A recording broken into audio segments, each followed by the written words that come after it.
ನಮಸ್ಕಾರ, ವನಶ್ರೀ ಚಾನಲ್ಗೆ ಸ್ವಾಗತ. ಹೊಸ ವಿಡಿಯೋ ತಂದಾಯಿತು. ಬನ್ನಿ, ಇವತ್ತು ಮರ್ಯಾದೆ ರಾಮಣ್ಣ ಸೀರಿಯಲ್ಲು ಹೇಗೆ ಮೂವ್ ಆಗುತ್ತೆ, ಏನು ಸ್ಟೋರಿ ನೋಡೋಣ. ಅದಕ್ಕಿಂತ ಮುಂಚೆ ನನ್ನ ವಿಡಿಯೋಕ್ಕೆ ಸಬ್ಸ್ಕ್ರೈಬ್ ಮಾಡಿಲ್ಲ ಅಂದರೆ ದಯವಿಟ್ಟು ಸಬ್ಸ್ಕ್ರೈಬ್ ಮಾಡ್ಕೊಳ್ಳಿ, ಹಾಗೆ ಒಂದು ಲೈಕ್ ಕೊಡಿ. ಇಲ್ಲಿ ಮರ್ಯಾದೆ ರಾಮಣ್ಣಂಗೆ ಮತ್ತು ಐಶ್ವರ್ಯಂಗೆ ಫಸ್ಟ್ ನೈಟು ಅರೇಂಜ್ಮೆಂಟ್ ಮಾಡಬೇಕು ಅಂತೇಳಿ ಬೆಂಗಳೂರಿಂದನೂ ಅವ್ರ ಅಪ್ಪ ಅಮ್ಮ ಅತ್ತೆ ಮಗಳು ಎಲ್ಲ ಕೂಡ ಬಂದಿದ್ದಾರೆ. ಆದರೆ ಐಶ್ವರ್ಯ ಇದಕ್ಕೆ ಒಪ್ಪಲ್ಲ. ಮತ್ತು ರಾಮಣ್ಣನೂ ಕೂಡ ಅಮ್ಮ ಹೇಳಿರೋದ್ರಿಂದ, ಅಮ್ಮ ಅವಳು ಮೈ ಕೈ ಮುಟ್ಟಲೇಬಾರ್ದು ನೀನು ಸಾಯೋವರೆಗೂ ಅಂತ ಹೇಳಿರೋದ್ರಿಂದ ಅವನು ಅದಕ್ಕೆ ಒಪ್ಪಿಗೆ ಇಲ್ಲ.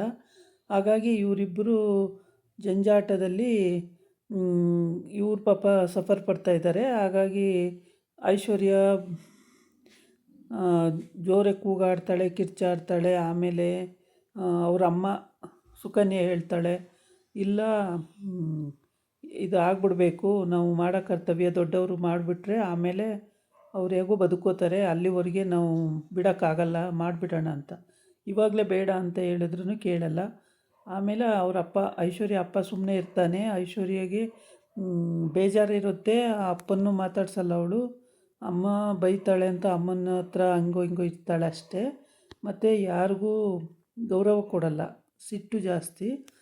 ಆಗ ಅಜ್ಜಿ ನೋಡ್ತಾ ಕೂತಿರುತ್ತೆ. ಅಜ್ಜಿ ಇದೆಲ್ಲ ಕೇಳಿಸ್ಕೊಳ್ತಾ ಇರುತ್ತೆ.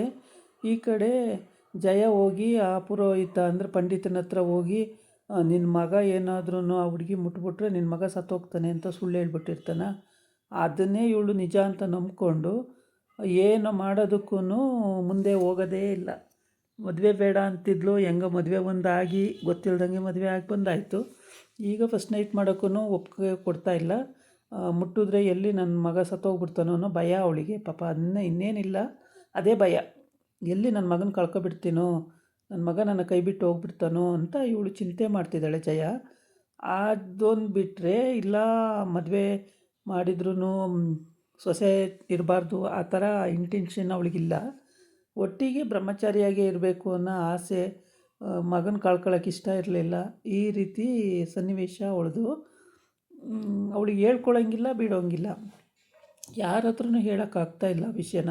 ಏಕೆಂದರೆ ಆ ಪಂಡಿತ ಯಾರ ಹತ್ರನೂ ಹೇಳಬೇಡಿ ಅಂತ ಹೇಳ್ಬಿಟ್ಟಿದ್ದಾನಲ್ಲ. ಒಬ್ಬರ ಹತ್ರನೂ ಇದನ್ನು ವಿಷಯ ಮಾತಾಡಿದ್ರೆ ನಿನ್ನ ಮಗ ಸತ್ತೋಗ್ತಾನೆ, ಹಿಂಗೆ ಎಲ್ಲದಕ್ಕೂ ಈ ಥರ ಹೇಳಿರೋದ್ರಿಂದ ಅವಳಿಗೆ ಹೇಳ್ಕೊಳಂಗಿಲ್ಲ, ಬಿಡೋಂಗಿಲ್ಲ. ಅಜ್ಜಿ ಹತ್ರನೂ ಹೇಳೋಂಗಿಲ್ಲ, ಗಂಡನ ಹತ್ರನೂ ಹೇಳೋಂಗಿಲ್ಲ. ಏನೇ ನಿನ್ನ ಸಮಸ್ಯೆ ಅಂತ ಕೇಳ್ತಾನೆ, ಆದರೂ ಹೇಳಲ್ಲ. ಅಜ್ಜಿ ಕೇಳುತ್ತೆ, ಅಯ್ಯೋ ಜಯ ಹೇಳು, ಅದೇನು ಸಮಸ್ಯೆ, ನಾವು ಬಗೆಹರಿಸ್ತೀವಿ ಹೇಳು ಅಂದರೆ, ಇಲ್ಲ ಅದು ಹೇಳೋಕ್ಕಾಗಲ್ಲ, ನನಗೆ ತಲೆ ಕೆಡಿಸ್ಬೇಡಿ, ಸುಮ್ಮನಿದ್ಬಿಡಿ ಅಂತಾಳೆ. ಇದ್ದೋಳೆ ಸರಿ ಹೋಯ್ತಲ್ಲ, ಹೇಳೋದು ಇಲ್ಲ ಮತ್ತು ಮಾಡೋದು ಇಲ್ಲ ಅಂತೇಳಿ ಗಂಡ ರೇಗ್ತಾನೆ. ಜೈನ್ ಗಂಡ ರೇಗಿದ್ರೂ ಅವಳು ತಲೆನೇ ಕೆಡಿಸ್ಕೊಳ್ಳಲ್ಲ. ಒಟ್ಟಿಗೆ ಇದು ಮಾಡಲ್ಲ. ಇದೊಂದೇ ಅವಳು ಹಾಕ್ಕೊಂಡು ಕೂತಿರೋ ಕ್ವಶ್ಚನ್ನು. ಹಾಗಾಗಿ ಅವಳಿಗೆ ಯಾವ ರೀತಿ ಬುದ್ಧಿ ಹೇಳಬೇಕು ತಿಳಿಯುತ್ತಿಲ್ಲ. ಇವನಿಗೆ ಹೇಳಿ ಸಾಕಾಗೋಯ್ತು. ಏನು ಹೇಳಿದರೂ ಕೇಳ್ತಾ ಇಲ್ಲ. ಹಾಗಾಗಿ ಅವನು ತಲೆನೇ ಕೆಡಿಸ್ಕೋತಿಲ್ಲ, ಸುಮ್ಮನೆ ಕೂತಿರ್ತಾನೆ. ಅಜ್ಜಿ ಇದನ್ನೆಲ್ಲ ಕೇಳಿಸ್ಕೊತಾ ಇರುತ್ತೆ. ಜಯ ಬಾಯ್ಬಿಟ್ಟು ಹೇಳಲ್ಲ, ಯಾಕೆ ಏನು ಅಂತ ಹೇಳಲ್ಲ. ಒಟ್ಟಿಗೆ ಫಸ್ಟ್ ನೈಟ್ ಆಗಬಾರ್ದು, ಫಸ್ಟ್ ನೈಟ್ ಮಾಡಬಾರ್ದು. ಇದೊಂದೇ ಅವಳು ಇಂಟೆನ್ಷನ್ ಆಗಿರುತ್ತೆ. ಹಂಗಾಗ್ಬಿಟ್ಟು ಅವಳು ಬೇರೆ ಯಾವುದಕ್ಕೂ ತಲೆ ಕೆಡಿಸ್ಕೊತಾ ಇರಲ್ಲ. ಎಲ್ಲಿ ಯಾವ ಕೆಲಸ ಮಾಡೋಕ್ಕೋದ್ರೂ ಎಲ್ಲಿ ನನ್ನ ಮಗ ಸಾಯ್ತಾನೋ, ಏನೇ ಮಾಡೋಕ್ಕೋದ್ರೂ ನನ್ನ ಮಗ ಸಾಯ್ತಾನೋ, ಇದೇ ಯೋಚನೆ ಮಾಡ್ತಿರ್ತಾಳೆ. ಹಂಗಾಗ್ಬಿಟ್ಟು ಅಜ್ಜಿ ಅದೆಲ್ಲ ಗಮನಿಸ್ತಾ ಇರುತ್ತೆ, ನೋಡ್ತಾ ಇರುತ್ತೆ. ಇವರಿಗೆ ಮಾಡ್ತೀನಿ ಅಂತ ಹೇಳ್ಬಿಟ್ಟು ಅಜ್ಜಿ ಅಲ್ಲೋಗಿ ಐಶು ಮತ್ತು ರಾಮಣ್ಣ ಮಾತಾಡ್ತಾ ಇರ್ತಾರೆ. ನಿನ್ನ ಮುಖ ನೋಡೋಕೆ ನನಗಿಷ್ಟ ಇಲ್ಲ, ಹಾಗೆ ಹಿಂಗೆ ಅಂತ ಅವಳು ಬೈತಾ ಇರ್ತಾಳೆ. ನೀನು ಅಷ್ಟೇ ಅಂತೇಳ್ಬಿಟ್ಟು ಅವನು ಬೈತಿರ್ತಾನೆ. ಇದನ್ನೆಲ್ಲ ಕೇಳಿಸ್ಕೊತಾ ಇದ್ದ ಅಜ್ಜಿ ಏನು ಮಾಡುತ್ತೆ, ಮತ್ತು ಅವನು ಮಾಡಲಿ ಅರೇಂಜ್ಮೆಂಟ್ ಮಾಡೋಕ್ಕೇನಂತೆ, ನಾವು ದೂರನೇ ಇದ್ಬಿಡೋಣ, ನೀನು ಮಂಚದ ಮೇಲೆ ಮಲ್ಕೊ, ನಾನು ಕೆಳಗೆ ಮಲ್ಕೋತೀನಿ ಅಷ್ಟೇ, ಅವ್ರು ಮಾಡೋದು ಮಾಡಲಿ, ಬೇಡ ಅಂತ ಹೇಳೋದೇ ಬೇಡ ಅಂತ ಹೇಳಿರ್ತಾನೆ. ಸರಿ ಹಂಗೆ ಮಾಡೋಣ ಅಂತ ಪ್ರಾಮಿಸ್ ಅಂತ ಮಾಡ್ಕೊಂಡಿರ್ತಾರೆ. ಓಹೋ ಇವ್ರು ಈ ರೀತಿ ಇದ್ದಾರಾ ಅಂತಬಿಟ್ಟು ಅಜ್ಜಿ ಕೇಳಿಸ್ಕೊಂಡು ಅಜ್ಜಿ ಏನು ಮಾಡುತ್ತೆ, ಒಂದು ನಾರು ಬೇರು ಔಷಧಿ ಎಲ್ಲೋ ಸಿಗುತ್ತೆ, ಅದನ್ನು ತರಿಸ್ಬಿಟ್ಟು ಅದನ್ನು ಜಜ್ಜಿ ಅದು ಹಾಲೆಲ್ಲ ಕುಡಿಸ್ಬಿಡ್ಬೇಕು ಅಂತ ತೀರ್ಮಾನ ಮಾಡ್ಕೊಂಡಿರುತ್ತೆ.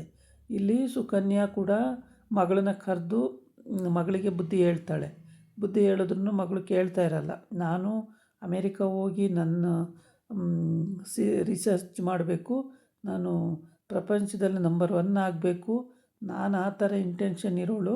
ನಾನು ಪ್ರಜ್ಞೆ ತಪ್ಪಿದಾಗ ತಾಳಿ ಕಟ್ಟಿಸಿ ಕಳಿಸ್ಬಿಟ್ಟು ಮತ್ತೆ ಈಗ ಮಾತಾಡಬೇಡ, ಸುಮ್ಮನಿರು ಮಮ್ಮಿ ಅಂತ ಜೋರು ಮಾಡ್ತಾಳೆ.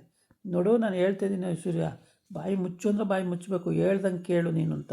ಮಮ್ಮಿ ಕೇಳಬೇಕು ಅಂದರೆ ಕೇಳಬೇಕು ಅಂತ ಜೋರು ಮಾಡ್ತಾಳೆ. ಆವಾಗ ಅವಳು ಸೀದಾ ರೂಮ್ಗೆ ಹೊರ್ಟೋಯ್ತಾಳೆ.